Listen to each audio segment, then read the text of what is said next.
We have already learned the first poem of the 10th standard.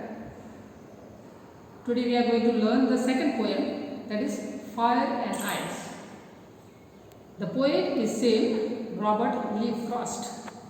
Let's see the introduction of the poet. He was born on March 26, 1874 and died in January 29, 1963. He was an American poet. He is well known for his realistic writings of rural life and his use of American informal speech. His poems are mostly written in the set of the rural life in New England in the early 20th century. He has also received Pulitzer Prizes for his poetry. Today we are going to learn this another poem, Fire and Ice. It specifies that fire is something burning and ice something very cold. Fire is very hot and it can be destructive, and ice also in some ways is destructive. If you have found that ice is in your fridge, you can take a ice and put it in your glass. That is not dangerous. But if you have seen the glaciers, then it is very much dangerous. If you light a lamp, if you light a candle, then that fire is not destructive.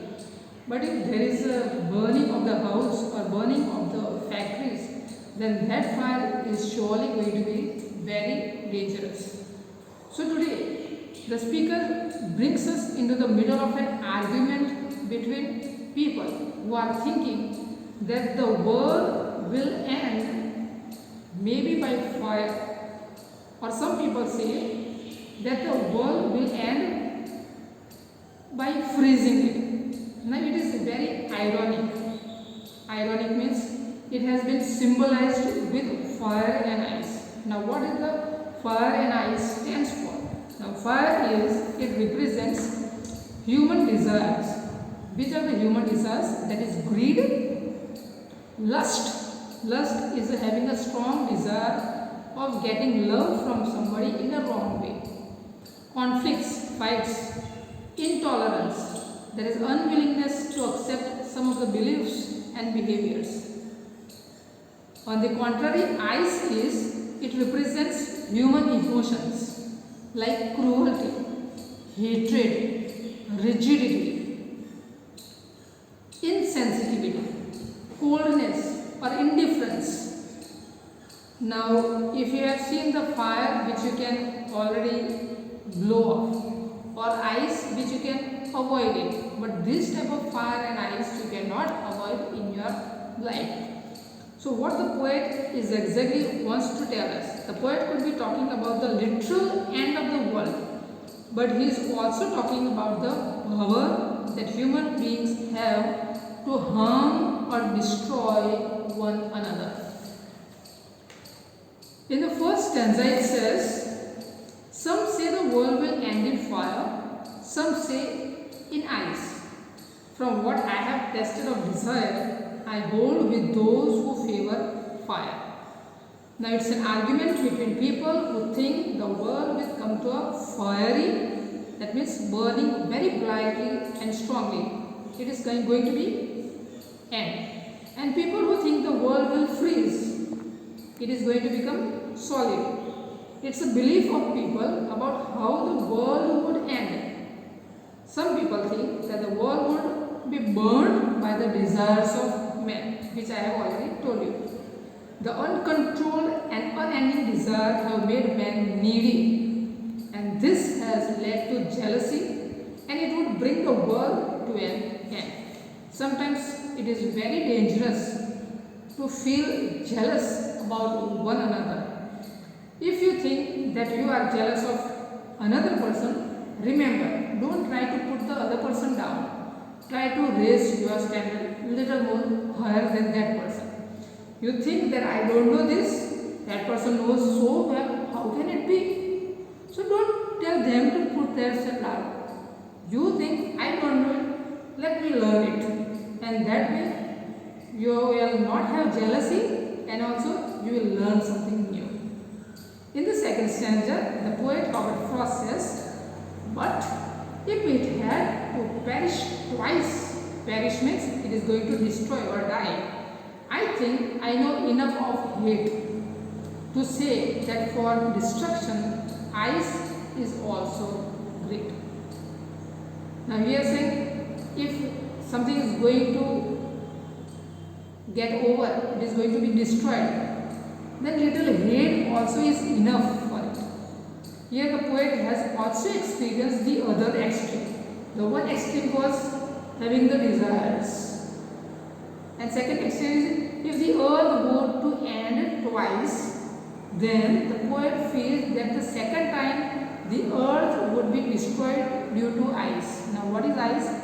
The ice here represents hatred. Man's hatred is very destructive. Love is understood, but sometimes it is not understood. But hatred, everybody can understand that you are hating something. It is a silent killer. Ice, or so to say, hatred, insensitively will freeze the hearts and emotions of people, and yet it has the strength to destroy the world. The poet knows that colder emotions like hate have great destructive power. Love gets all the publicity. If someone loves, everybody knows. If you love small child, everybody knows. They can make out that you love this child so much, or you are very much connected with other people. Everybody feels happy.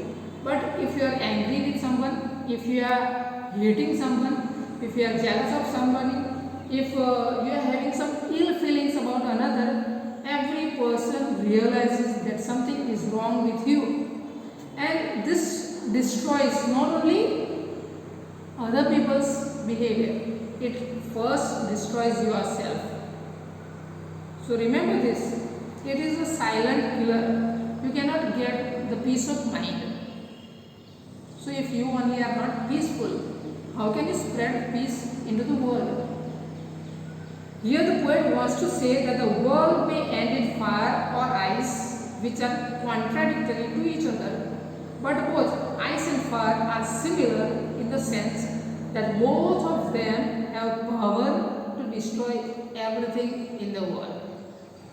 So remember, if you are having fire in you, greed, avarice, lust, conflict, fury, intolerance is there, it is very destructive, or maybe you are a very destructive person.